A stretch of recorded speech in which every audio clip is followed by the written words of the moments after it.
Buenas tardes a todos los presentes. Mi saludo especial al ponente de esta tarde, al vicepostulador, el padre Vicente Duque también, así como a las misioneras de las doctrinas naturales.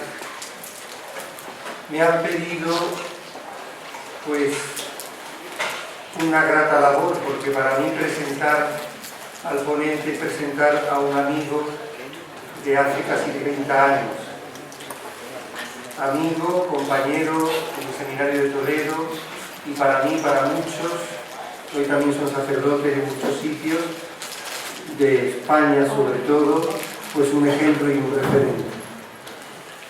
Monseñor Alberto José González Chávez, nacido en Badajoz el día 24 de junio del año 1970. Fue ordenado sacerdote el día 25 de junio de 1995 en la Catedral Primada de España por el cardenal don Marcelo González Martín, arzobispo de Toledo. Comenzó su labor sacerdotal como párroco en el pueblo de Peñasordo y de Capilla, en la provincia de Badajoz y archidiócesis de Toledo. En aquellos años, yo que estaba a punto de ser ordenado sacerdote, primero en la etapa pastoral y como diácono, aprendí mucho de aquellas visitas a Peñasordo, de aquellas andanzas apostólicas por aquellas tierras con aquellas gentes tan simpáticas de Extremadura. En el año 2003 marcha a Roma para cursar la licenciatura en Teología Espiritual en el Pontificio Instituto Teresiano. En el año 2006 se incorporó a trabajar en la Santa Sede en la Congregación para los Obispos de la Curia Vaticana. En el año 2008 obtiene el doctorado en Teología Espiritual en la Universidad Pontificia Regina Apostolorum de Roma, con la tesis Naturalidad en lo sobrenatural, influjos configurantes de la fisonomía espiritual de Santa Maravillas de Jesús. En ese mismo año y en la misma Universidad Pontificia obtuvo un máster en bioética. El año 2011 es nombrado capellán de su santidad por el Papa Benedicto XVI. Y desde comienzos de 2015 desempeña su ministerio sacerdotal en la diócesis de Córdoba como vicario episcopal de religiosas, predicador de campanillas, predicador de ejercicios espirituales a sacerdotes, a religiosas, a seglares. También recorre España entera y Hispanoamérica impartiendo conferencias como esta de hoy, cursillos. Es autor de libros sobre teología espiritual y sagrada liturgia, así como un magnífico divulgador de destacadas figuras de la santidad cristiana. Las biografías de don Alberto se devoran, son de merienda, y no porque sean poco consistentes, sino porque es que enganchan al lector. Entre otros títulos ha publicado Jesús en la Eucaristía, Comprendéis lo que he hecho con vosotros, la biografía del cardenal Rafael Neri del Val, secretario de Estado de San Pío X, la vida del apóstol de Madrid, el padre Rubio, la vida del beato Marcelo Espínola, El bien a manos llenas, su libro al que les habla en esta tarde, me sirvió mucho para la tesina de licenciatura. La biografía de don Marcelo, amigo fuerte de Dios, Juan Pablo II, santo súbdito, maravillas de Jesús, destellos de su vida, Santa Micaela del Santísimo Sacramento, la Santa de la Eucaristía, Genoveva Torres Morales, Lo débil del mundo, Madre Teresa de Jesús, un romero, un fruto de la Inmaculada. Si algo distingue a nuestro conferenciante de esta tarde es su nítida identidad sacerdotal. sacerdote ejemplar, insisto, ya en los tiempos del Seminario de Toledo, referente y ejemplo para muchos que convivíamos con él en aquel viejo caserón y que era, pues, un modelo para los que estábamos empezando, los que estaban a mitad de carrera. Pero también podemos afirmar que en don Alberto José González Chávez, el padre Alberto, como tantos le conocemos, que le queremos, le llamamos así, se refleja el alma de un apóstol del corazón de Cristo y un amigo de Santa Teresa de Jesús, que, como muy bien señala don Demetrio Fernández, obispo de Córdoba, parece que ha convivido con la Santa Madre. Para mí el padre Alberto, muchas veces digo, es un padre gracián de la Madre de Dios. Y con algunos compañeros que él conoce perfectamente, pues lo he referido en muchas ocasiones.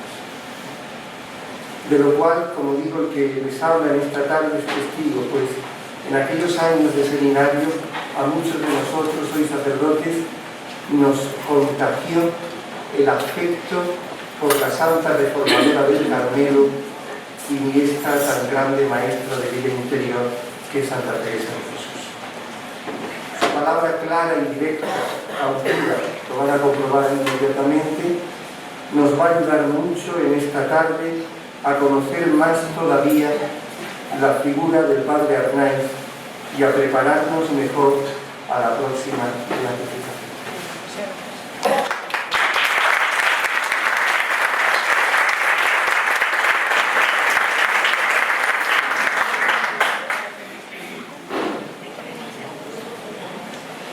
Muchas gracias, don Francisco. A mí no me habían avisado nadie de que iba a ser usted mi presentador. Si me hubieran avisado, hubiera dicho que no. No por lo que deje de quererle, sino muy al contrario. Le profeso un afecto muy sincero, sino porque si en esto pudiera haber demasiado exceso, él es excesivamente andaluz y por tanto es de un pleonástico ilimitado. Y ya lo han podido comprobar que todo lo que ha dicho no puede ser verdad. Eso ya lo dejo yo a la consideración y al sentido común de ustedes, y lo de él se le perdona porque el amor cubre la multitud de los pecados. Y esto ha servido para confundirme yo más, porque no es un cumplido de circunstancias, ni una exigencia del momento, ni una captación de benevolencia. Es verdad, estoy confundido por muchas cosas. Primero, por la figura que me ocupa, que me tiene bastante zarandeada el alma a nivel sacerdotal y me tiene muy avergonzado. Quizá por eso estoy tardando tanto en escribir su biografía. Porque cuando me encuentro con el padre Arnaiz me quiero meter debajo de la mesa.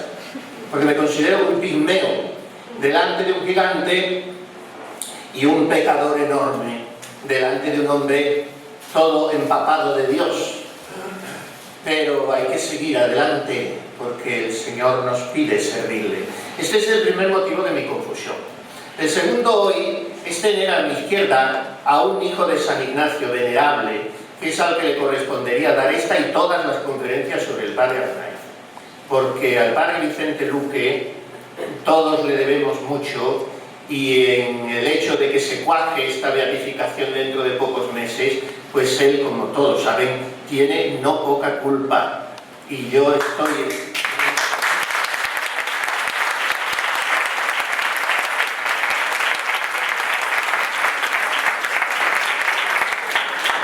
Yo estoy pudiendo pergeñar torpemente esa biografía que se trata de que sea divulgativa y que acabo de formular la promesa de firmarla el día del Sagrado Corazón de Jesús, ya definitivamente, es porque él ha recogido, ha investigado y ha juntado todos los datos sobre el padre Arnaiz. De manera, es el segundo motivo de mi confusión.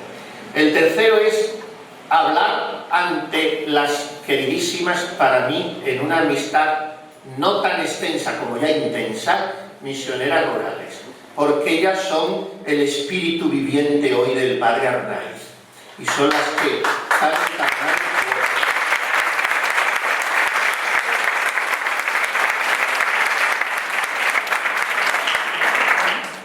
Y después pues debo dirigirme con suma deferencia y gratitud también a los representantes del patronato, del padre Arnaiz, que llevan casi un siglo trabajando en esta empresa, y a todos, porque todos los que están aquí de una manera más o menos directa o concomitante están colaborando en esta obra tan santa de proponer un hombre ejemplar, un sacerdote abrasado en el celo por las almas, en el amor a Jesucristo, proponerlo al pueblo de Dios, de manera que desde Málaga brillará una luz muy potente en un tiempo en que las oscuridades también son muy persistentes y a veces descorazonadoras.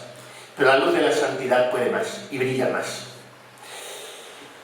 Hacer un repaso de la biografía a modo de introducción para luego aterrizar más en el tema en que yo debo ocuparme, pues parece que sería gratuito, pero pienso que no estará de más, porque a veces conocemos tanto a una persona o a un hombre que le conocemos muy poco. O sea, es más el afecto que la memoria o el intelecto lo que funciona. Y conviene repasar los datos, no porque nos vamos a hacer especialistas en historia del siglo XIX o XX, que entre los dos cabalgó el padre Arnaiz, ni porque nos vamos a convertir todos en sus agiógrafos, pero porque lo que se conoce más, se ama más. A mí me ha gustado enterarme hace 4 o 5 días de un dato que me ha servido para extraer una conclusión espiritual muy bonita, al menos para mí. Estaba yo en Valladolid dando ejercicios espirituales a una comunidad de clarisas muy numerosa en Cigales, cerca de Valladolid, y uno de los días, estuve 10 días sin ver a nadie, 10 días de cielo, y solo para el Señor. Y entonces uno de los días fue a verme el vicario de religiosas de Valladolid, por colega, para comentar algunos asuntos últimamente más de actualidad, en fin, y es además este señor, joven, rector del Santuario de la Gran Promesa. Y yo le dije, oye, en Valladolid tenéis que moveros, porque es un vallisoletano el que va a ser beatificado y tal. Sí, estamos en ellos, ya he tomado algún contacto con las misioneras, es muy amigo mío el sacerdote del párroco de Villanueva de Duero, donde fue el primer destino sacerdotal del padre Arnaiz, y estoy en ellos, sí. Y un sacerdote muy fervoroso y muy celoso y tal. Y entonces le pregunté, a título de información, de curiosidad, oye, por cierto, la calle donde nació el padre Arnaiz, la calle Panaderos de Valladolid, conserva ese nombre, porque claro, ahora podrían haberle puesto calle Dolores Ibarruri o una cosa así, y dijo, sí, se llama así todavía, solamente el nombre a mí me gusta mucho, para un hombre que va a confeccionar la Eucaristía y que la Eucaristía va a tener el motor de su vida, haber nacido en la calle Panaderos, un panadero a lo divino, ya es bonito, pero es que el dato que me dio yo lo ignoraba. ¿Y dónde está? Dice, pues mira, está pegando al Santuario de la Gran Promesa. De verdad que donde vino el Sagrado Corazón de Jesús a prometer al Beato Padre Hoyos que reinaría en España y con más veneración que en otras partes, ahí lo más junto posible es donde vino a nacer otro apóstol que iba a cumplir parte de la promesa del Sagrado Corazón para que él reinase en Málaga y con más veneración que en otras muchas partes. Y por tanto todo me parece muy confluyente. Bueno, pues calle Panaderos, 1865, familia de tejedores, huérfano de padre muy pronto. Su mamá Romualda, como tantísimas madres heroicas en años tan difíciles de España, sacó adelante a los 2 hermanitos, porque un tercero había muerto, y su hermana Gregoria, bastante mayor que él. Bueno, pues una infancia de la que extraemos así con tenazas 2 o 3 episodios más salientes, pero sin nada muy digno de ser notado. Hay que ser sinceros y no querer presentar a los santos como tales, diciendo que no mamaban los viernes por hacer penitencia y esas cosas. Es un niño como otro cualquiera que jugaba y hacía travesuras y que mamaba los viernes y todos los días, mamaba la fe de su casa, que es de donde hay que recibirla. Y bueno, pues este hombre va creciendo y va en su adolescencia configurando su personalidad, y en los albores de su adolescencia comprende que el Señor le llama, y entonces él pide el ingreso en el seminario de Valladolid y no destaca tampoco como seminarista. es más bien tirando a vago, siendo así que es muy inteligente, como después quedará evidenciadísimo en todas sus obras. Pero no se aplica demasiado. Lo que pasa es que como es inteligente, pues sale más bien airoso, pero lo bonito de la configuración progresiva de esta personalidad es ver que él va transformando esa pereza, esa irresponsabilidad, en fin, todo lo que son esquirlas y ribetes de la concupiscencia que todos llevamos, y que si cooperamos con la gracia, de una piedra saca un hijo de Abraham, de un pecador hace un santo. Y esto es lo que hizo él, cooperar con la gracia de Dios poco a poco. Dejó el seminario como interno, siguió los cursos como externo, que era una modalidad entonces muy en uso. Como en su familia había pocos medios, se pone a ser sacristán y estar muchos años siéndolo en un convento de monjas dominicas, se queda dormido muchas mañanas, pero aún así las monjas le toman mucho cariño y la gente también, por su piedad, por su bondad.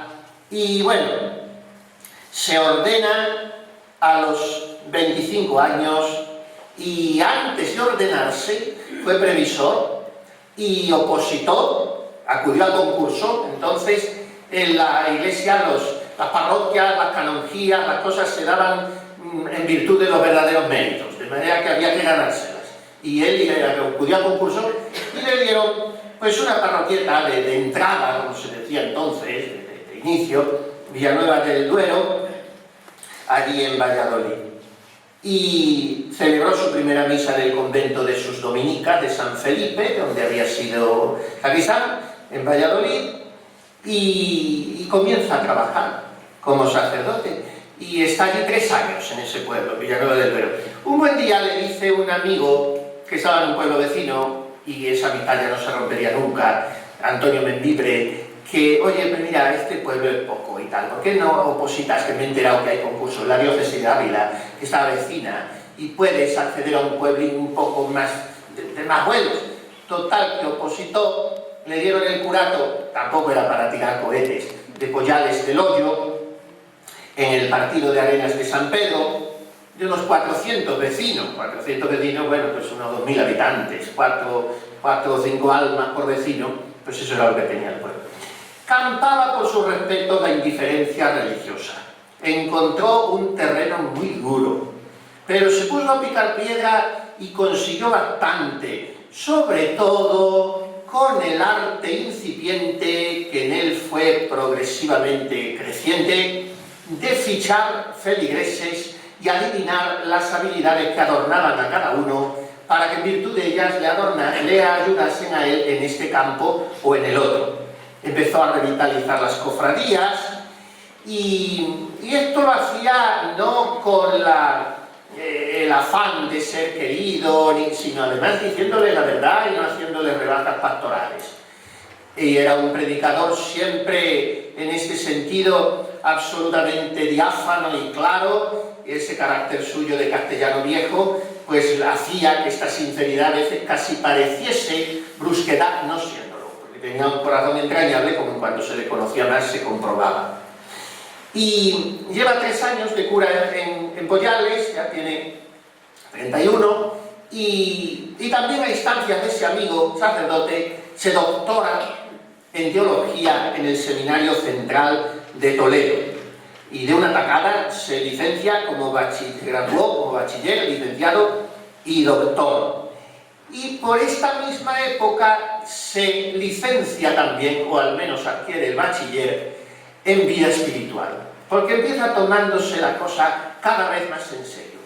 Hizo ejercicios espirituales, que no era tampoco muy usual que lo hicieran los sacerdotes muy frecuentemente. Hizo ejercicios espirituales y prendió en él mucho la llama del amor al corazón de Jesús, por el jesuita que le dio los ejercicios, en fin, por el método ignaciano y todo eso. Y estableció en su parroquia el apostolado de la oración, empezando ya desde ese momento a fomentar la devoción.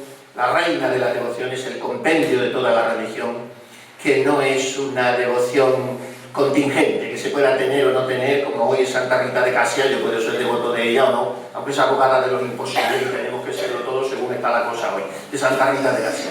Pero del corazón de Jesús hay que ser devoto sí o sí, porque es el Evangelio, el corazón de Jesús, todo el Evangelio. Bueno, pues ahí empieza un punto de inflexión importante y viene otro golpe fuerte de la gracia de Dios, y es que se le muere su madre. Y para un sacerdote la muerte de una madre pues es la muerte de medio mundo, porque es lo que tiene de verdad. Y porque, como decía don José María Pemán, a una madre se la quiere siempre con igual cariño, y a cualquier edad se es niño cuando una madre se muere. Y entonces él y su hermana Romualda se quedan bastante desarbolados, y le dice él: vamos a hacer ejercicios espirituales, y se van a hacer ejercicios, se van primero a hacer una peregrinación a Lourdes, los dos hermanos, y luego paran a la vuelta en los yoga, y hacen los dos ejercicios espirituales. Vuelven al pueblo, y su hermana, que era su ángel de la guarda, está en una noche al amor de la lumbre allí, los dos charlando, que es lo que se hacía entonces después de cenar, no había el Sálvame de Luce ni la catequesis del demonio que es la televisión. Y entonces están charlando y le dice ella: oye, ¿por qué no nos vamos a un convento? Porque se nos va a pasar la vida. ¿Por qué no nos vamos los dos? Nos tomamos esto en serio y nos vamos a un convento. Y entonces empiezan a ronronear lo que ya lo tenían los dos medio maquinado, cada uno por su cuenta. Y ella estaba ya metida en los 40, que los 40 de entonces no eran los de ahora. Ahora dice, es una joven de 40 años. Y bueno, pues ella tenía organizado para irse al convento de San Felipe de la Penitencia de Dominicas, donde había sido su hermano sacristán, en Valladolid, y él a los jesuitas. ¿Por qué no se fue al noviciado de los jesuitas de Carrión de los Condes, que es el que hubiera correspondido en Castilla? ¿Por qué se fue al de Granada? Pues nadie a punto fijo lo sabe responder, posiblemente porque quería ir donde no le conocieran y no le valoraran. Me voy donde no me conozcan, y me voy, era así él. En todo se movía por lo que decía Santa Teresa, una determinada determinación. Me voy hasta que me echen de un puntapié, y si no me echan no voy a volver, y estoy dispuesto a no hacer ni decir más que lo que me manden. Y le dice a su hermana y se dice a sí mismo, porque ¿sabe lo que digo? Que a mí ya no se me muere más en esta vida nadie, porque el que voy a morir a todo voy a ser yo. Un hombre que tiene como punto de partida, segundo punto de partida, o de su definitiva conversión, podríamos llamarle, esta resolución, ese hombre está en peligro inminente de ser un santazo, que es lo que le pasó a él. A mí ya no se me muere nadie más, porque el que me muero soy yo, al mundo, para vivir para Jesucristo. Y se acabó. Y entonces se fue a Granada, y a sus casi 37 años sabía bien lo que hacía, y tuvo el cargamento considerable de humildad de conducirse como un doctrino entre los otros novicios de 15 o 16 años, que es como entraban entonces.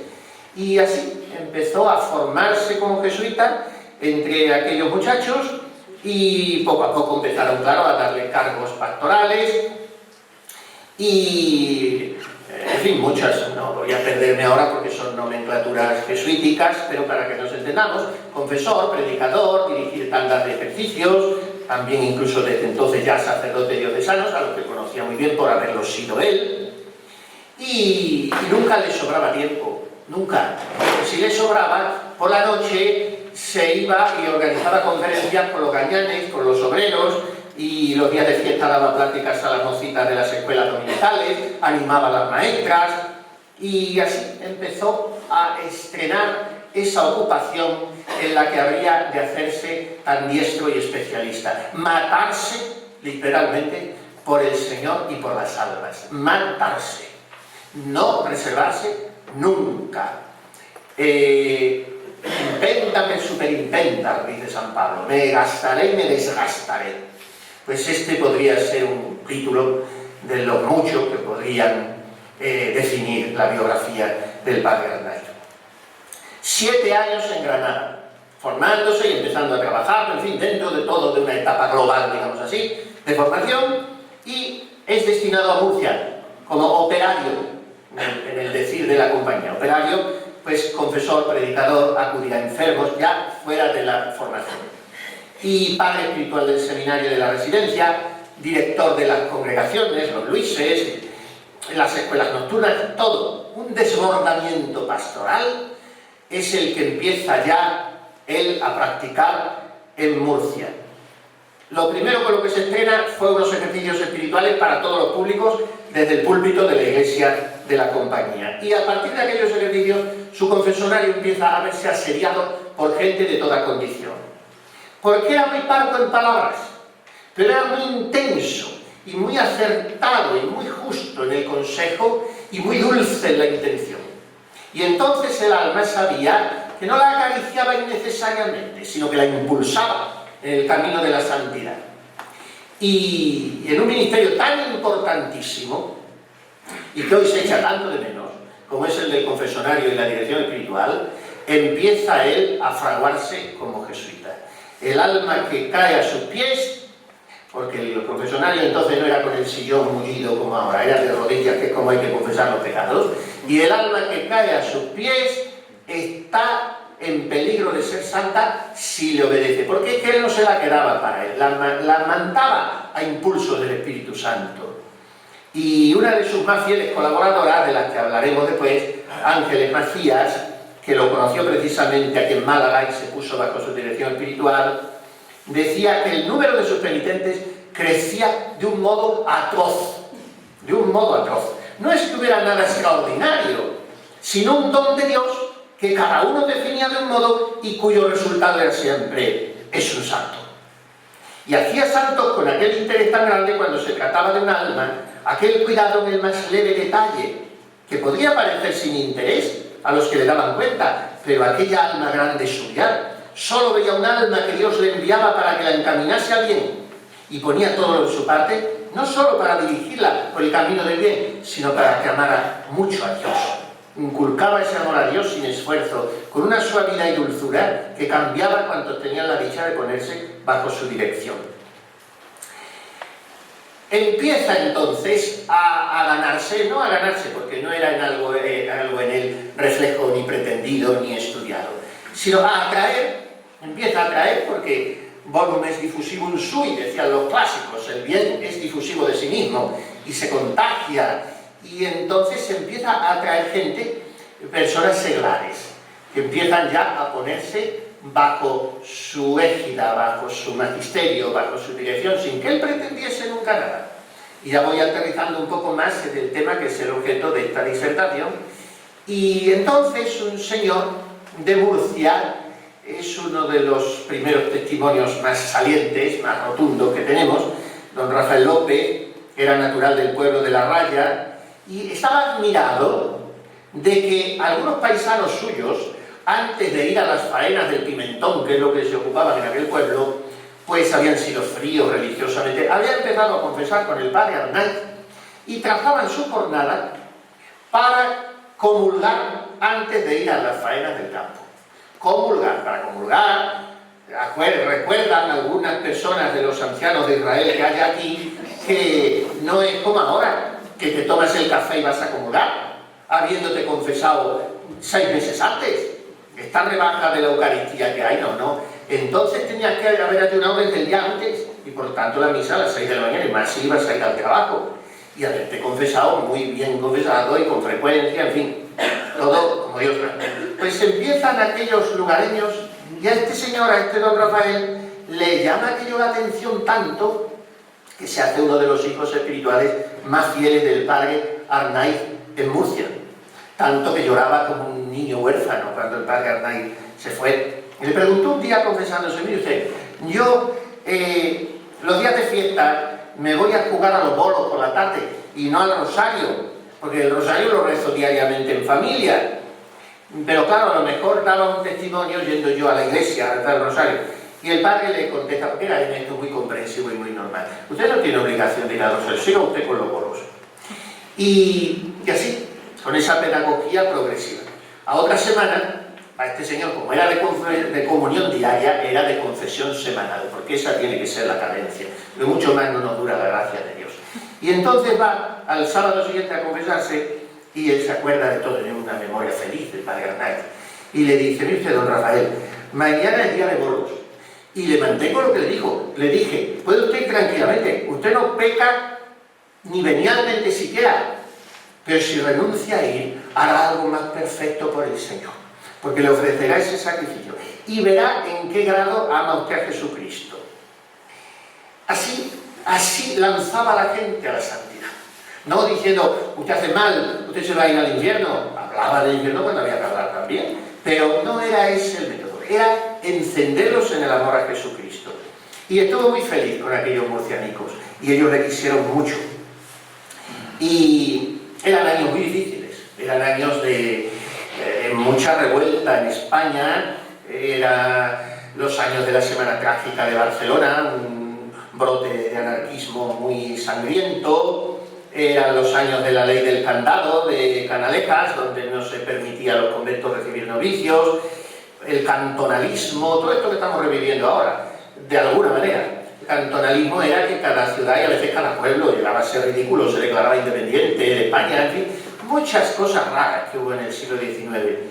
Y en medio de todo eso, no me quiero detener en contextualizar sociológica, política, históricamente, pero hay que contemplar que la pastoral de un sacerdote, sobre todo cuando se ramifica por muchísimos sitios, se inserta en sus coordenadas espaciotemporales y tiene que jugar ahí. Y el padre Arnaiz supo hacerlo con mucho tino. Tuvo reflexiones proféticas, a veces en alguna carta a su hermana, le decía: no temamos a los políticos revolucionarios, que aunque sean unos demonios no pueden nada mientras que el Señor no nos entregue en sus manos.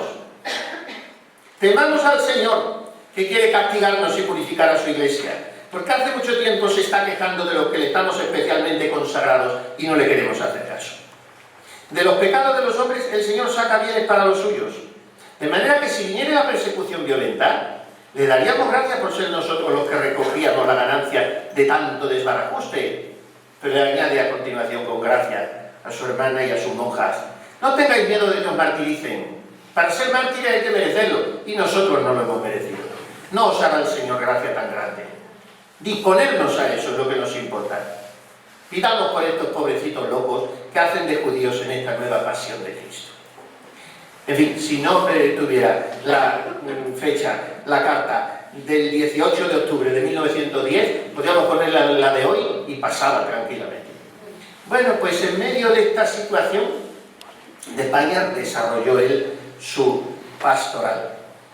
Surgieron también, el siglo XIX en España fue muy loco, fue muy asendereado. Hubo tantos gobiernos como años, más de 100 gobiernos en el siglo.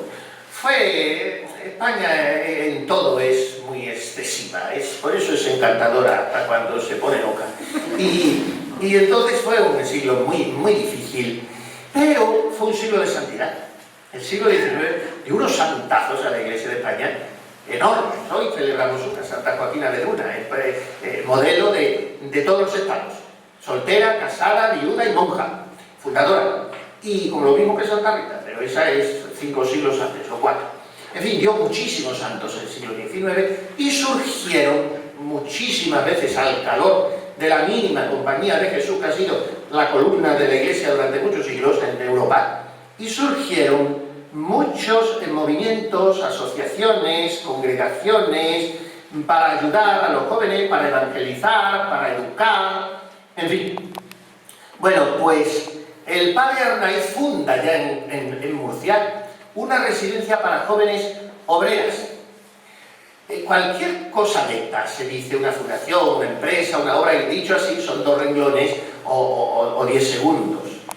Pero ponerse a una obra de estas con los pocos medios económicos que había entonces, las dificultades de comunicación, además un hombre que estaba sujeto a obediencia, que todo tenía que hacerlo con la anuencia de sus superiores, de la compañía. Bueno, pues jamás hay para él un obstáculo. Es de una longanimidad, de una grandeza de ánimo cuando se trata de emprender obras por la gloria de Dios y por el bien de las almas, que no conoce límites. Y ya en Murcia funda una casa para jóvenes obreras que venían de los pueblos a trabajar en la tierra y muchas se perdían. Y por eso surgieron muchas congregaciones religiosas también. Busca una casa grande, una mujer que fuera para las chicas como una hermana mayor, que les encontrase un trabajo digno, las formase cristianamente. Y bueno, como había sido muy afectado entre la buena gente murciana, que son gente de muy buena masa, muy sencillos, pues se le abrieron muchas puertas y comenzó a funcionar aquel centro de acogida juvenil. Se abrió un nuevo campo de apostolado para él.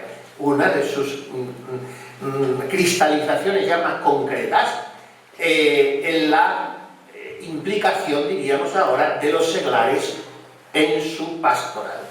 Porque además de la directora de la casa, el padre Arnaiz empieza a contar con el auxilio de otras muchas dirigidas suyas, las mismas que ya empezaban a informarle de los domicilios de los moribundos para que él fuese a ayudarle a morir en paz con Dios, o que conseguían autorización para que pudiera visitar las salas de los hospitales.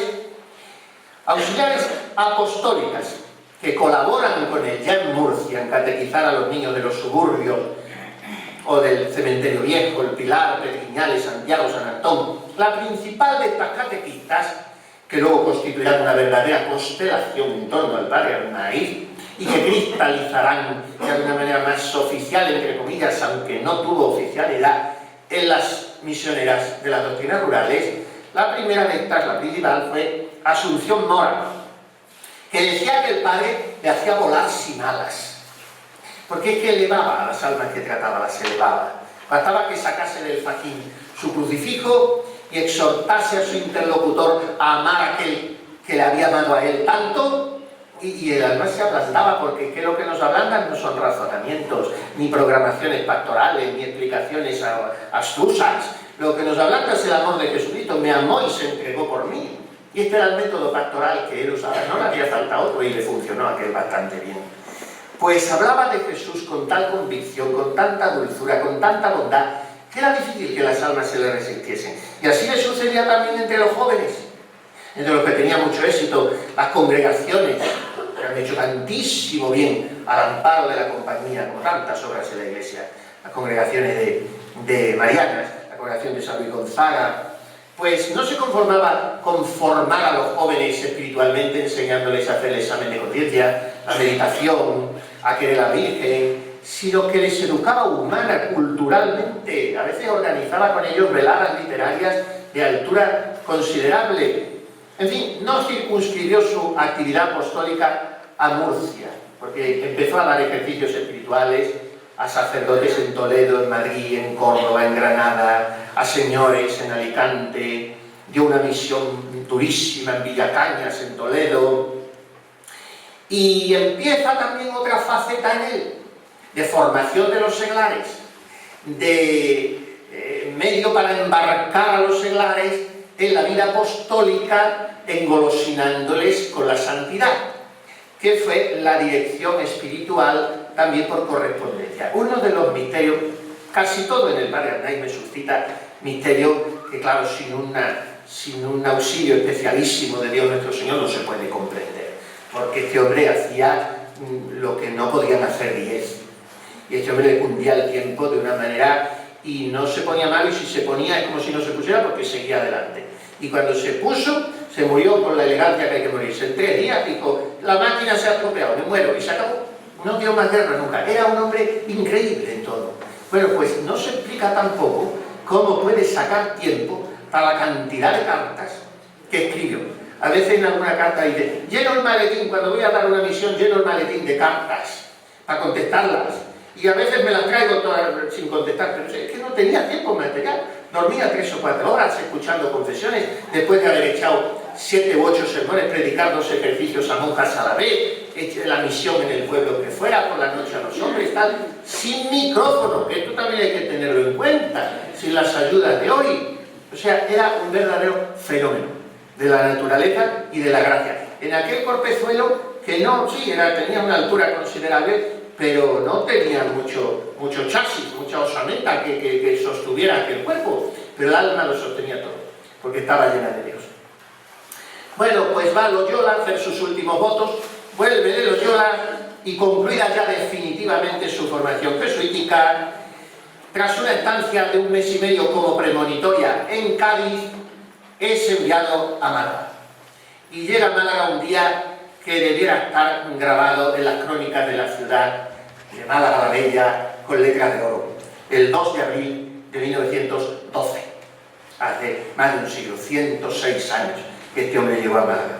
Se incorpora a la residencia en la calle Compañía, desde la cual los jesuitas atendían el culto en la iglesia de San Agustín, una tarde se llamaría del Santo Cristo de la Salud, y empieza a trabajar y llega a todo, se encarnó, se enculturó, como se dice ahora, un vallisoletano en esta ciudad y en su provincia como uno más.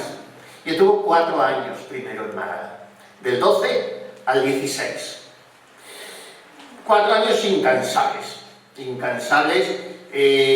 director de asociaciones del Sagrado Corazón, predicador de ejercicios del apostolado de la oración, congregaciones de hijas de María con sede en las reparadoras, congregación de estudiantes de magisterio, de Santa Ana para sirvientas, de San Rafael para emigrantes. Todos estos campos que parece que estamos descubriendo ahora, los trabajaba y los roturaba él, hace un siglo. Y visitaba las escuelas, los hospitales, la cárcel, por si fuera poco confesaba en el seminario, en su propia comunidad, a los otros padres, en la iglesia de la Compañía. Pensemos en el desarrollo de semejante trabajo sin domingos ni festivos. Diremos mal que los domingos son todavía más sobrecargados de trabajo. Yo digo de verdad que su biografía me desborda. Cada vez que me pongo a escribirla, se me escapa, va por delante. Yo le estoy siguiendo en un pueblo, en una misión, ya se ha ido a otro. Y le digo, pero Padre Arnaiz, no corra tanto que no te sigo, es que no le puedo seguir, es que es inalcanzable. Yo estoy queriendo ver cómo es como director espiritual y ya me está tronando el oído con un sermón de una misión. En fin, es un hombre todoterreno. Y esto lo empieza ya a ejercer en Málaga. Y bueno, hay una pequeña contrariedad, que es que el obispo de Cádiz, francés, le apreciaba mucho, porque bueno, ya iba siendo muy conocido por Andalucía, se movía mucho, daba muchos servicios, predicaba, en fin, era muy conocido, y el obispo francés decía, este me lo tengo yo que traer aquí, para que me ayude en la pastoral diocesana. Y el obispo empezó a martillar al provincial de la Compañía, y el provincial pues tuvo que arriar la bandera y le mandó a Cádiz. La contrariedad fue de los malagueños, fue del Padre Arnaiz, que era muy humano, y fue de los gaditanos, porque tampoco le recibieron muy bien, que digamos. Luego le fueron aceptando. Él hablará muy bien de Cádiz, como habla bien de todos, la culta Cádiz, mirad, la culta Cádiz. Y bueno, pues desarrolla allí una pastoral intensísima también, viene de Cádiz muchas veces a Málaga, va a muchos pueblos, y desarrolla esa pastoral durante un año. Porque al año, como Dios es el que lleva los hilos de la historia, el obispo que había tirado de él se murió. Al morirse el obispo, el provincial de los jesuitas dijo, ya no tengo que complacer a este señor, me vuelvo a traer a Málaga, al Padre Arnaiz. De manera que fue providencial, o sea que el obispo se muriera para que Málaga recuperara al Padre Arnaiz. Y estando en Cádiz, que estuvo en el año del 16 al 17, pues promovió muchísimo, como decía en todos sitios, una obra tan santa y que tantos frutos espirituales ha dado como el apostolado de la oración, que va unida íntimamente a la devoción al corazón de Jesús, claro, y que es incentivar en las almas el mejor de los propósitos, que es el valor de la oración. Después habrá que hacer todo lo demás, pero sin oración este motor no se mueve, porque caemos en un activismo pelagiano o en un horizontalismo de compromiso social, pero no hay visión sobrenatural. Y entonces él se enrola en esa obra tan santa fundada por un jesuita francés, Ramier, porque los novicios jesuitas entonces no podían hacer apostolado. Entonces, claro, es un periodo de formación. El padre Ramier descubre para ellos un apostolado que no tiene fronteras ni tiene tiempo, y el apostolado de la oración. Y esa obra se extiende como un reguero de pólvora a toda Europa y a todos los países. Bueno, pues el padre Arnaiz fue una de las niñas de sus ojos, el apostolado de la oración. Lo promueve mucho en Cádiz, pero además en ese año da una misión en un pueblito gaditano, recostado en una ladera cercana al mar, en el camino de Algeciras a Vejer de la Frontera, aquellos pueblos blancos encantadores de Cádiz. Era entonces una coadjutoría de Tarifa, que estaba a 18 kilómetros, Facinas, se llama ese pueblo, Facinas. Y allí fueron a ayudar al padre 3 de sus mejores catequistas, de las que ya había reclutado aquí en Málaga: Asunción Rocatallada, Ángeles Macías y Concha Heredia. Aquellas chicas, señoritas, que empezaron a pulular en torno al Padre Arnaiz y a servirle incondicionalmente, dígase en favor de ellas que eran de la mejor sociedad malagueña, o no malagueña como después fue María Isabel González del Valle, pero eran señoritas ante las cuales se abrió un porvenir absolutamente halagüeño y que dejan todo, movidas por el ejemplo del Padre Arnaiz, no para ser monjas y recibir el aplauso o la admiración de los demás porque se han encerrado en un convento, porque han, en fin, tomado carta de ciudadanía en alguna cosa oficial de la Iglesia, sino para ser aventureras a lo divino en algo en lo que nadie creía, como era seguir las obras de apostolado que aquel jesuita incansable iba sembrando con los pueblos y que requerían continuidad. Pues estas fueron las primeras seglares que se embarcan en aquella misión de Facinas. Después dará otra misión en Olvera, en fin, está un año solo en Cádiz, trabaja mucho en la línea de la Concepción, desarrolla también una labor extraordinaria y en la línea sigue reclutando seglares, católicos a carta cabal, como sus grandes amigos, porque el canto de la familia también lo cultivaba mucho, no solo los individuos, las almas, sino a nivel de familias, porque sabía que era el santuario de la fe. Y entonces estos eran unos esposos, don Andrés Viñas y doña Elisa Pacheco, que le ayudan mucho en sus trabajos, y después más tarde este don Andrés será alcalde en La Línea, que era un pueblo muy paganizado y muy influido por el protestantismo. Y La Línea, por su ubicación junto al campo de Gibraltar, pues siempre ha sido un lugar de aluvión. Y bueno, pues este señor después acordó como alcalde, en el año 1928, a los 2 años de la muerte del Padre Arnaiz, consagrar La Línea de la Concepción al Sagrado Corazón de Jesús.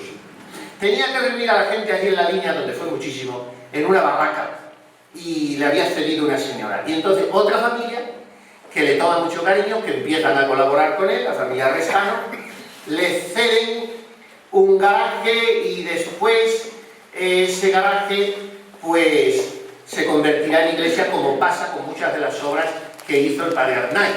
Por ejemplo, aquí en el Chorro, en fin, empiezan lugares muy pobres, incipientes, que se van ampliando, se van robusteciendo las estructuras y actualmente siguen funcionando como iglesias o como escuelas. Actualmente, después de un siglo de que los iniciara el Padre Arnaiz. Bueno, marcha de La Línea, y como el trabajo había sido tanto y el pueblo lo necesitaba como tierra reseca, deja ya sus catequistas. Y es el primer inicio de que estas mujeres audaces empezaran a trabajar solas, una vez que marchaba el Padre Arnaiz. Es un apostolado seglar comprometidísimo, porque antes de un mes, aquellas catequistas que plantan una escuela gratuita en La Línea de la Concepción, donde no había posibilidad de educación para todos los niños pobres, tienen más de 100 niñas. 100 niñas a las que han sustraído de las escuelas protestantes y a las que están educando en la fe católica. Y el Padre Arnaiz se conmueve ante este espíritu de oblación, podríamos llamar así, de entrega de estas mujeres tan valientes, y las alienta con cartas. Son muy bonitas. Las cartas a todas estas colaboradoras son entrañables. Les quiero agradecer todo lo que hacen ustedes por la salvación de las almas, porque es todo mi anhelo. Y de expresiones de estas, pues muchas. Dice Ángeles Macías, una de aquellas primeras colaboradoras, que La Línea de la Concepción fue un huerto que él plantó con su propia mano y tuvo el gusto de ver crecer las plantas. Todos los pobres nos querían mucho y decían que aquello se lo debían al Padre Arnaiz.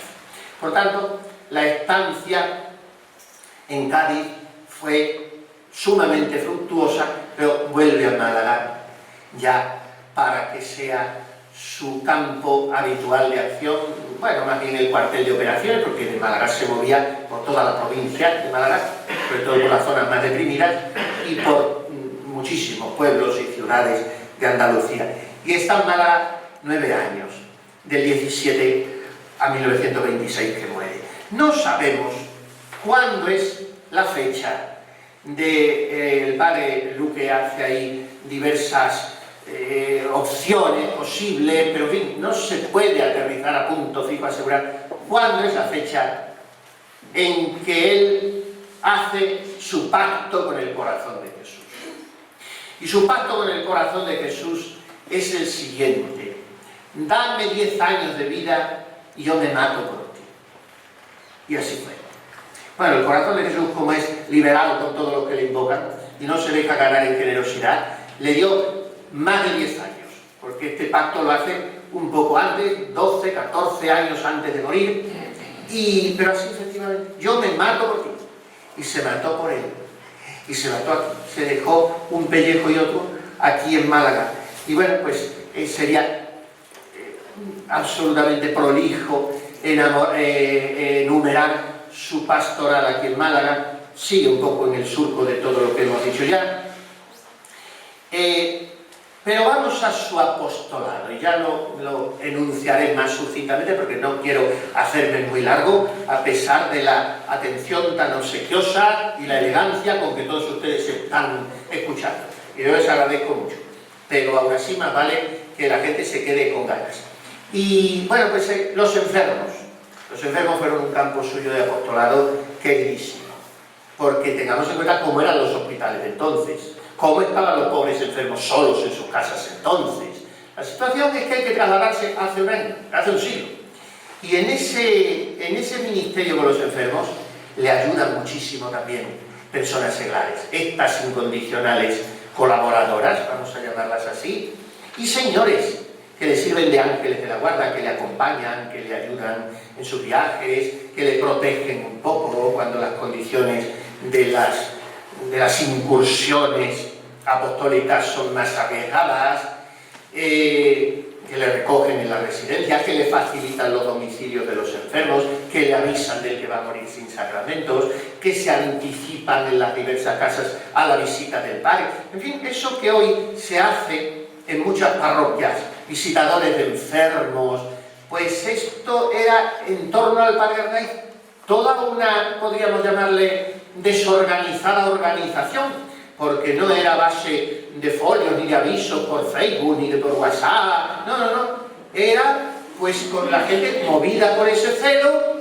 y avisándose unos a otros en torno al Padre Arnaiz. Las cárceles, además, otro campo de apostolado que daba verdaderas misiones en las cárceles, confesaba pues a una religiosa dirigida suya la cárcel de Málaga, le ayudaba mucho otra señora, que podríamos enumerar muchos apellidos, y yo me figuro que son familias de las cuales pues soy sus nietos, sus sobrinos, sus bisnietos, pues están. Y pues la viuda de Prim le ayuda muchísimo en este apostolado de las cárceles, y le ayuda incluso a preparar el altar improvisado para el santo sacrificio al final de la misión. Y los presos confiesan todo, comulgan con todo fervor, se le rinden al Padre Arnaiz. En la cárcel del Puerto, el famoso, mejor quisiera estar muerto que verme para toda la vida en ese penal del Puerto, Puerto de Santa María. Pues la cárcel del Puerto, calculen ustedes, pues salía a una misión y le escribe a una religiosa: ojo al dato, como se dice ahora, hay 592 presidiarios y creo no quedaron 20 sin confesarse.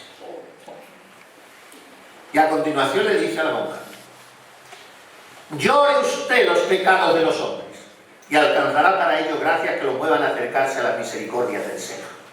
Tanto que esos presos salían en libertad y buscaban al Padre Arnaiz para seguir confesándose con él. Hubo quien le propuso, y fue de las pocas obras que no llegaron a cuajarse, pero hubo quien le propuso fundar un instituto dedicado a rehabilitar a los expresidiarios. Todo esto de Proyecto Hombre, todas estas cosas que ven, todo esto ya lo trabajó el Padre Arnaiz hace un siglo. De manera que fue rompedor en muchísimos métodos apostólicos y en esa nueva evangelización que San Juan Pablo II definía que no era nueva por sus contenidos, porque la doctrina tiene que ser la de siempre, y la doctrina no la podemos rebajar, diciendo que se puede comulgar siempre y a toda hora y sin condiciones. No, eso no solo es la nueva evangelización. La nueva evangelización es nueva en sus expresiones, en sus métodos y en su ardor. Así la definió San Juan Pablo II. Y cuadran al cabal las tres características en la evangelización del Padre Antonio. Los corralones de Málaga. ¿Qué podemos decir de los corralones de Málaga? Ustedes los han conocido, muchos de los que están aquí, porque son jovencísimas, pero en fin, los han conocido. Bueno, pues los corralones, pues algunos a 3 kilómetros de Málaga, más de 20 se contabilizaban, más de 20, que era mucho más que decir patio de vecinos o corral, en fin, no lo explico porque ustedes lo saben bien. Los cuartos de Granada en la Alcazaba, los corralones de Larios, en el barrio de Huelín, en el Bulto, en la calle Cañaveral, en el corralón de Santa Sofía en Puerto Parejo, el corralón de Chávez, en la calle de los Negros, en la capilla de San Lázaro, en la de Zamarrilla, en la capilla de la Farola, en la calle Obando, frente a la Plaza de Toros, en calle Curandero, en calle Rosal Blanco, en la Goleta, en el pasillo de la cárcel, el corralón de la Pastora, cerca de San Bartolomé, en el barrio Obrero y en los portales de Chacón. Solamente enumerarlo te fatiga. Pensar que ese hombre iba a todos y los misionó todos gracias a sus colaboradoras. Porque él hacía una verdadera promoción humana. Ponía una amiga, que también le suena mucho lo de las amigas, escuelitas, y esa amiga, esa escuelita allí, gratuita, tenía que funcionar gracias a una maestra, pero no siempre era desinteresada la que él encontraba, porque también tenía que vivir. Y entonces ese grupo de colaboradoras son las que dan continuidad a esa labor de promoción humana, cultural, incluso sanitaria y de evangelización. Porque claro, él comprendía que para que recibieran la doctrina y conocieran a Jesús, primero tenían que estar comidos y aseados y que supieran leer o escribir, en fin, los mínimos, los rudimentos. Pues, aunque a veces cuando llevase el viático moribundo de esos corralones fuese recibido por una lluvia de piedras, si era las primeras veces, seguía yendo. Las últimas era recibido por una salva de aplausos o porque los chiquillos acudían a besarle la mano. Y en fin, esta es una labor también increíble. Y continúan esa labor sus colaboradoras seglares. De manera que ahí también impulsa un apostolado seglar muy comprometido, muy social, pero que no por ser social deja de ser sobrenatural. Porque no van esas colaboradoras a estar, sencillamente a estar con aquella gente. Van a estar con ellos, a vivir como ellos, a ser pobres entre los pobres, como luego harán en las doctrinas rurales, pero para llevarlos a Cristo. Porque si no, no tiene sentido. Pues no voy a explicar el método de evangelización de los corralones, porque como digo, no quiero hacerme largo. Ese celo apostólico que no le dejaba de quemar el pecho, porque bien podríamos representarlo como a San Francisco Javier, con la sotana abierta y una llamarada saliendo del corazón, pues era todo caridad. Y la caridad, decían los teólogos antiguamente, que es en especie átoma, cuando se creía que el átomo no se podía dividir, divisible. ¿Por qué? Porque es que solemos tener un error. ¿Cómo va el amor a Dios? Ah, muy bien, muy bien. Y el amor al prójimo, bueno, se va como puede. Pero si es que no hay más que un amor, si es que no tenemos más que un corazón, si es que la caridad como virtud teologal no es nada más que una. Toma la dirección, iba a decir una doble dirección, es una sola. Toma la dirección del amor a Dios, porque cuando yo amo al prójimo, lo amo también por Dios, si es caridad sobrenatural. Luego si me cae simpático, con miel sobre hojuelas, pero si no me cae también lo tengo que amar. Entonces, esa caridad sobrenatural que le bulle a él en el pecho es la que no le deja descansar y le mueve a una entrega olvidada de sí totalmente. Luego tiene una chispa, tiene un encanto para encontrar colaboradores y los va suscitando y tiene la destreza de encargar a cada colaborador trabajar en aquello para lo que Dios le ha dotado de especiales cualidades. Porque no todas sus catequistas valían para maestras. ni todas para prepararle a lo mejor a los enfermos. En fin, a cada una, teniendo en cuenta sus habilidades, sus condiciones naturales, las explotaban en el mejor sentido de la palabra, las riquezas que tenía en un sentido o en otro. Sus modos apostólicos son muy pobres, son muy pobres. No espera a que se invente el internet para mandar por Twitter los avisos ni esas cosas. No tiene medios económicos pocos, porque aunque recibía muchas ayudas, las obras le superaban con mucho. Los medios de comunicación, no digamos cómo eran entonces. En fin, son medios sencillos. No están sujetos al clamoreo que van a producir en las estadísticas después, porque no eran susceptibles de eso tampoco. Son los métodos de nuestro Señor Jesucristo, que nace en un pesebre y muere en una cruz. Y en medio está 30 años escondido en una carpintería y otros 3 años tragando el polvo de todos los caminos de Palestina. También nuestro Señor podía haber escogido otra época, con medios más eficaces a nuestro modo de ver humano. Bueno, pues esos fueron un poco los métodos del padre Arnaiz, pero muy adaptados a las necesidades de la gente, muy fecundos en ese sentido. Encontró numerosos hombres y mujeres que le sirvieron de ayuda extraordinaria, con una abnegación y una entrega beneméritas. Eran personas adornadas de grandes cualidades humanas, pero sobre todo las animaba una fe muy ardiente, un amor a Jesucristo muy encendido, un celo por la salvación de las almas muy estimulante.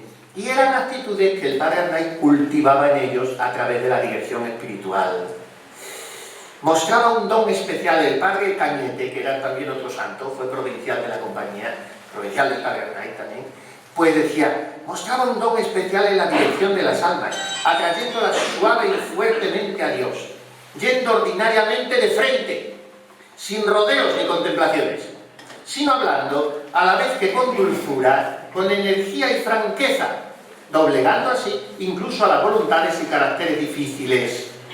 Esto le ganaba a las personas y le hacía sumamente apreciable. El principal ministerio suyo, junto con la predicación, fue el del confesionario. Tan importante conceptuaba él la atención personalizada a cada alma como la predicación a la asamblea toda. Y atendía innumerables penitentes. Colaboradores. Una de ellas, no la hemos nombrado antes, podríamos hablar de cada una, hacer una pequeña biografía, pero no es la cuestión. Pues un apellido también muy conocido en Málaga, Emilia Werner Martínez del Campo, hija de un judío convertido al catolicismo y casado con la condesa de San Isidro. Su hermano y 2 sobrinos suyos serían mártires en la persecución española de 1936, persecución religiosa, como muchos de los colaboradores del padre Arnaiz, muy jóvenes cuando estaban con él, 15 años o 10 después, merecieron la palma del martirio. Y eso se debería en no poca medida a la formación y a la audacia y a la parresía que les había infundido el padre Arnaiz como maestro de sus espíritus. Bueno, pues esta Emilia Werner tiene una historia muy bonita de discipulado respecto al padre Arnaiz.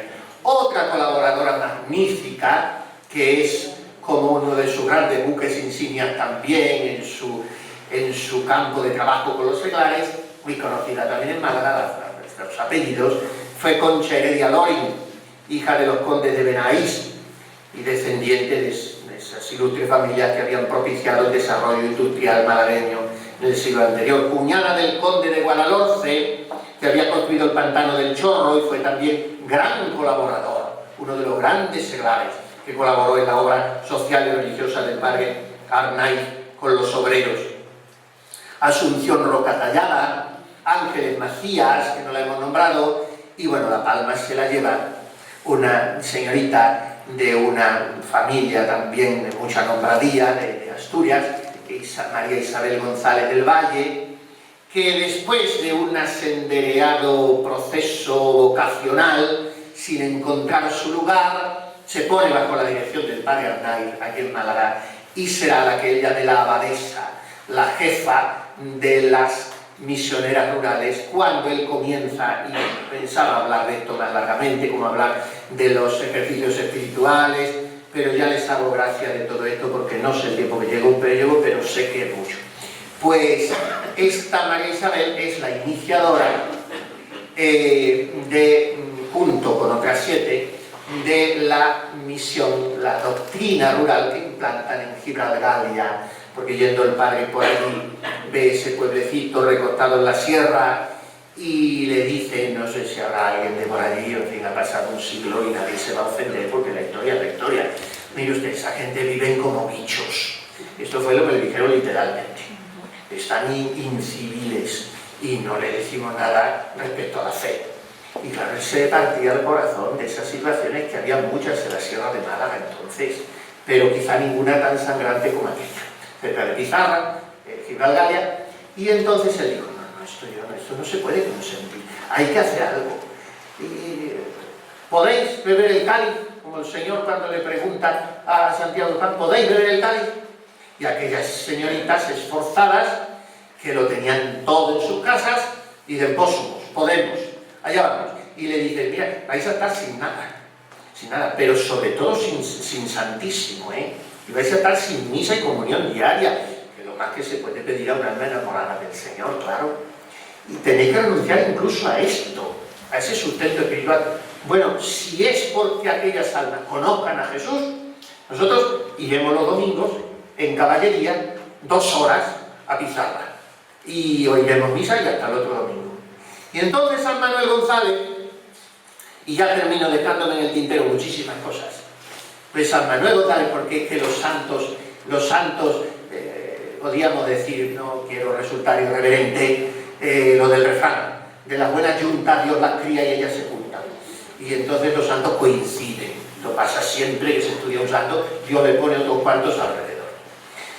Málaga es una ciudad que está muy bendecida por Dios, muy bendecida por Dios, porque es una ciudad donde ha habido pastores santos muy seguidos. Yo escribí, lo ha dicho don Francisco, y quedé cautivado por su personalidad, la biografía de don Marcelo Spínola. Don Marcelo Spínola había sufrido mucho como auxiliar en Sevilla, después le mandaron a Coria, que eran los indios de la nación, decían entonces Coria, porque era las urbes, estaba allí, y de aquí volvió ya a Sevilla, como arzobispo, y no le hicieron cardenal hasta el final, 20 días antes de morir. Pero donde más gozó como obispo fue en Málaga. Dice, Málaga fue mi tabor. Y luego don Manuel González, ¿qué vamos a decir del obispo de los Sagrarios Abandonados? Y solamente mirarle la gana de achucharle, y luego ya sabemos lo que hizo y cómo fue.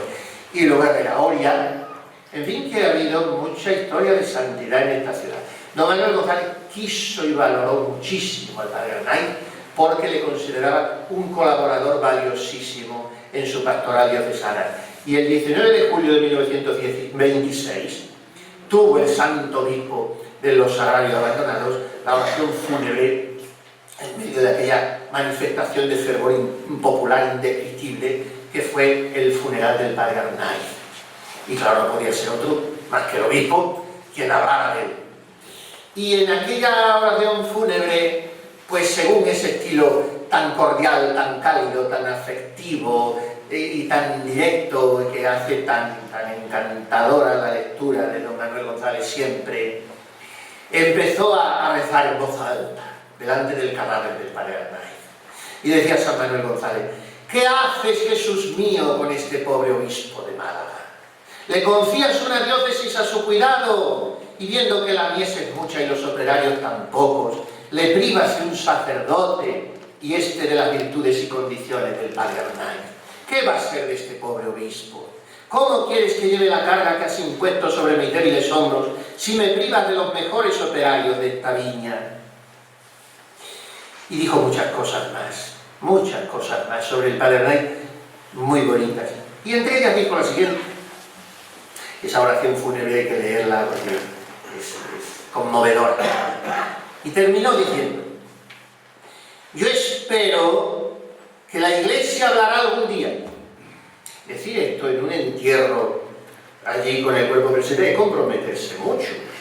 cuando los procesos de becanización no eran tan rápidos y tan fáciles y tan frecuentes como han sido después, sobre todo con San Juan Pablo II. Entonces subir a los altares eran palabras mayores, de manera que comprometerse, hay que ponerse en situaciones, uno mismo, enterrando a un sacerdote, comprometerse a decir eso, es pillarse los dedos, muy bien pillados, pero sabía que no se los pillaba, y terminó diciendo: yo espero que la Iglesia hablará algún día y dirá a los hombres cuáles han sido las virtudes del Padre Arnaiz.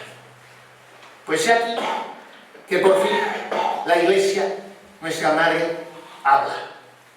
Al cabo de casi un siglo, de 92 años, y habla en Málaga, y hace tremolar ante los ojos de los malagueños y de los católicos del mundo entero, que ese día mirarán a Málaga, una bandera con los colores del Evangelio, que son los colores de la aureola del Padre, que llamaremos el Beato Tiburcio Arnaiz. Su figura es plenamente actual, con toda la actualidad que tiene en esta época nuestra de naturalismo práctico y de enfriamiento de la caridad en todos los órdenes, la figura de un apóstol libre, paladín de la verdad, movido de una parresía tan insobornable como envuelta en la mansedumbre aprendida en la escuela siempre caliente y acogedora del corazón divino de Jesús. Bajo la sequedad exterior de este castellano viejo y recio, alentaba un corazón moldeado en la fragua del corazón de Cristo. Y esto supo descubrirlo Málaga, su Málaga, obligando a los jesuitas de esta ciudad a tener expuesto el cadáver del Padre Arnaiz 3 días enteros, durante los cuales el todo Málaga pasó ante él para rezar y llorar. Y se contemplaron escenas conmovedoras. Un niño que no se movió de allí en los 3 días porque el Padre Arnaiz le había dado la primera comunión. Un joven obrero que rezaba el rosario llorando en cruz ante el cadáver del Padre Arnaiz, que compraba unas flores por su jornal de ese día. En fin, todas las autoridades malagueñas presidieron el funeral, y hoy, un siglo después, vamos a asistir, por eso somos pues unos privilegiados. No le conocimos, ninguno de los que estamos aquí, supongo, sería punto menos que imposible, aunque hoy el arco de la longevidad es de una elasticidad casi infinita. Pero en fin, no creo que le conociéramos. Pero es como si lo hubiéramos conocido. Mire, termino con eso. Tenía muchas citas aquí en el pensamiento del Padre Arnaiz para ilustrar lo que he venido diciendo, pero suficiente. Santa Teresa de Jesús muere en 1582. En 1588, a los 6 años, se publican sus obras. Y se busca, para editarlas y para prologarlas, a una de las mejores plumas de España, Fray Luis de León. Fray Luis de León empieza el prólogo de la edición príncipe de las obras de Santa Teresa así: yo no conocí ni vi a la Madre Teresa de Jesús mientras vivió en esta tierra, mas ahora que vive en el cielo, la contemplo y veo en los 2 ejemplares vivos que de sí nos ha dejado, que son sus hijas y sus libros. Las Carmelitas Descalzas, continuación de Santa Teresa, y sus obras, sus escritos. Bueno, pues yo no he conocido al Padre Arnaiz. Casi me parece haber convivido con él porque llevo muchas horas con él y llevo tratándole en sus escritos. No le he conocido. Pero quisiera que se pudiera decir que los que no han conocido al Padre Arnaiz le conociesen al cabo de un siglo en su obra, que es la santidad de los católicos malagueños.